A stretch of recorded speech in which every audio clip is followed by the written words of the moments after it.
मैं आपको एक सादा सिंपल हदीस सुनाता हूं। कुरान मजीद को तर्जमे के साथ पढ़ना जरूरी नहीं है, ये याद रख ले। आलिम बने, समझे, फिर पढ़े आप। अगर कोई कहता है कि तर्जमे के साथ पढ़ना जरूरी है, मैं इस जाहिल और इसके जितने बाप हैं कमीने, मैं उन सबसे कहना चाहता हूं, अलिफ लाम मीम इसका कोई माई कलाल मुझे तर्जमा बताए क्या?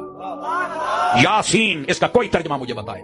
काफा या आइन स्वाद इनका तर्जमा है? कुरान तर्जमा आज तक कर ही कोई नहीं सका। भाई नबी पाक ने फरमाया तो कुरान मजीद का एक हर्फ पढ़ता है, अल्लाह ताला 10 नेकियां अता फरमाता। तर्जमे दी तो गल ही कोई नहीं ना है।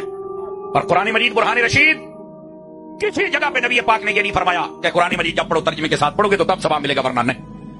नबी पाक ने फरमाया जो एक मर्तबा यासीन पढ़ता है अल्लाह ताला उसे 10 कुरान पढ़ने का सवाब अता फरमा देता है। Wake up to reality. ये शख्स कहता है कि जो शख्स ये कहता है कि कुरान को तर्जुमे से पढ़ना जरूरी है तो वो शख्स जाहिल और कमीना है।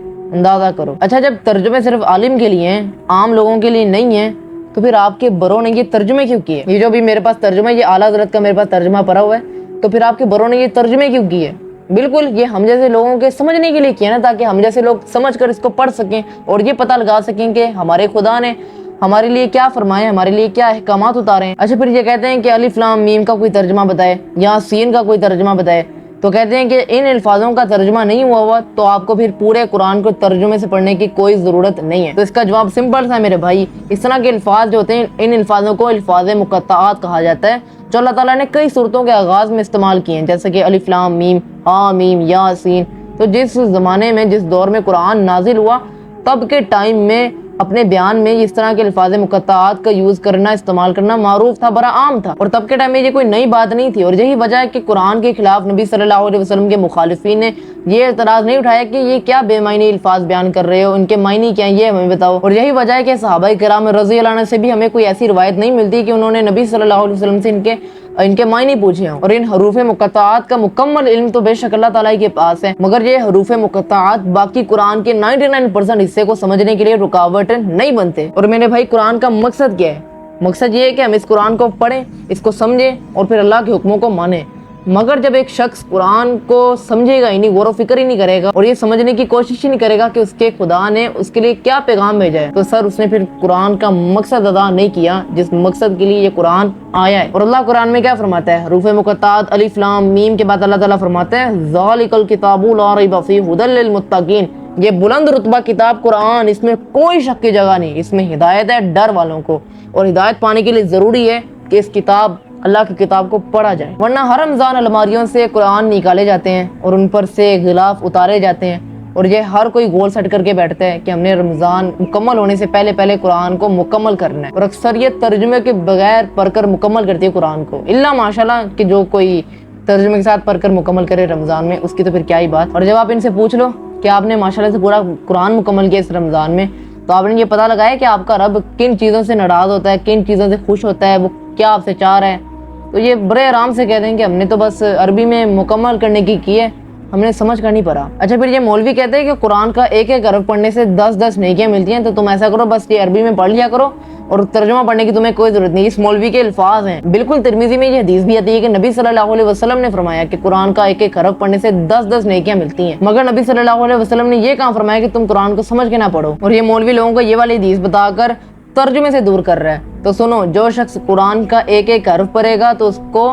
10-10 नेकियां मिलेंगी, मगर जो कुरान के एक एक हर्फ पर अमल करेगा तो फिर उसको जन्नत मिलेगी। अच्छा, ये बात हदीस से साबित करूं तो ठीक है, सही मुस्लिम की हदीस नंबर 6227 नंबर हदीस है कि नबी सल्लल्लाहु अलैहि वसल्लम ने फरमाया कि जो शख्स कुरान को मजबूती से थाम लेगा वो हिदायत पर होगा, और जो शख्स इस कुरान को छोड़ देगा वो गुमराह हो जाएगा। तो जो फिर हिदायत पर रहेंगे और अल्लाह की रस्सी को मजबूती से थाम लेंगे, यानी कुरान पर अमल करना शुरू हो जाएंगे, तो वो तो फिर जन्नत ही है ना। और आप जरा इस मौलवी के अल्फाज चेक रहे, कहता है कि तर्जुमे दी तक गाली कोई नहीं, और फिर कहता है कि हमें ये कहीं नहीं मिलता कि नबी सल्लल्लाहु अलैहि वसल्लम ने कहा हो कि तुम समझ कर पढ़ो। लगता है आलिम साहब आपने सही मुस्लिम की वो हदीस नहीं पढ़ी जिसमें नबी सल्लल्लाहु अलैहि वसल्लम फरमाते हैं कि कुरान को पढ़ा करो क्योंकि ये क़यामत के दिन अपने पढ़ने वालों के लिए सिफारिशी बनकर आएगा। और जाहिर सी बात है कि जो शख्स कुरान को पढ़कर उस पर अमल करता होगा तो कुरान उसी के लिए सिफारिशी बनकर आएगा ना। और मुझे लगता है कि आलिम साहब ने सही मुस्लिम की वो वाली हदीस भी नहीं पढ़ी जिसमें नबी सल्लल्लाहु अलैहि वसल्लम ने फरमाया कि कुरान तुम्हारे हक में या तुम्हारे खिलाफ हुज्जत होगा। इसका मफहूम ये कि जो कुरान पर अमल करेगा,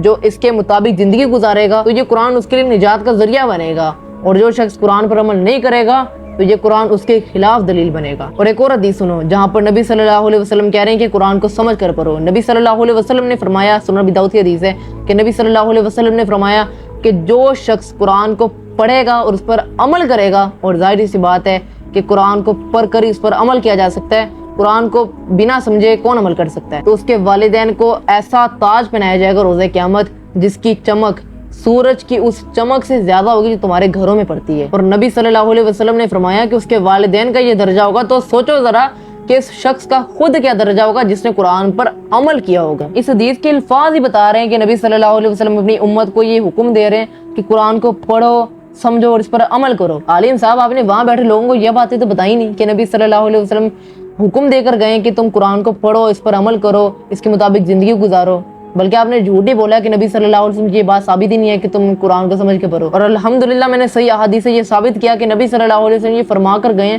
کہ قرآن کو پڑھا کرو، سمجھ کر پڑھا کرو اور اس پر عمل کیا کرو، تاکہ قرآن یہ تمہارے لیے سفارشی بن کر آئے اور تاکہ تم کامیاب ہو سکو آخرت میں۔ اور اوپر سے وہاں پر بیٹھی عوام اس مولوی کی یہ بات سن کر کہ قرآن ترجمے سے نہ پڑھا کرو، ترجمے سے پڑھنے کی کوئی ضرورت نہیں، ترجمے تھی کوئی گالی کوئی نہیں، سبحان اللہ کہہ رہی ہے، جبکہ اللہ تعالیٰ قرآن میں کیا فرما رہے ہیں؟ سورہ محمد میں اللہ تعالیٰ فرما رہے ہیں کہ یہ لوگ قرآن میں غور نہیں کرتے، اور سورہ بقرہ میں اللہ تعالیٰ فرماتا ہے کہ یہ رمضان کا مہینہ جس میں یہ قرآن نازل ہوا، اور اللہ تعالیٰ پھر اسی آیت میں مقصد بھی بتاتا ہے کہ یہ قرآن کیوں نازل ہوا۔ اللہ تعالیٰ فرماتا ہے جو لوگوں کے لیے ہدایت اور رہنمائی ہے، اور اس میں ہدایت کی کھلی کھلی نشانیاں ہیں، اور یہ قرآن حق اور باطل کو الگ الگ کرنے والا ہے۔ وہ اللہ تو کہہ رہا ہے کہ یہ قرآن پوری انسانیت کے لیے ہدایت ہے، اور اوبویس سی بات ہے کہ ہدایت پڑھ کر ہی لی جا سکتی ہے، سمجھ کر ہی لی جا سکتی ہے۔ اور آخر میں ایک لائن عرض کروں گا کہ اے انسان کر لے قرآن اور حدیث پر غور، یہ وہ روشنی ہے جو تیری زندگی کے ہر اندھیرے کو روشن کر دے گی۔ سمجھ لے اے انسان، اس پر عمل کر لے،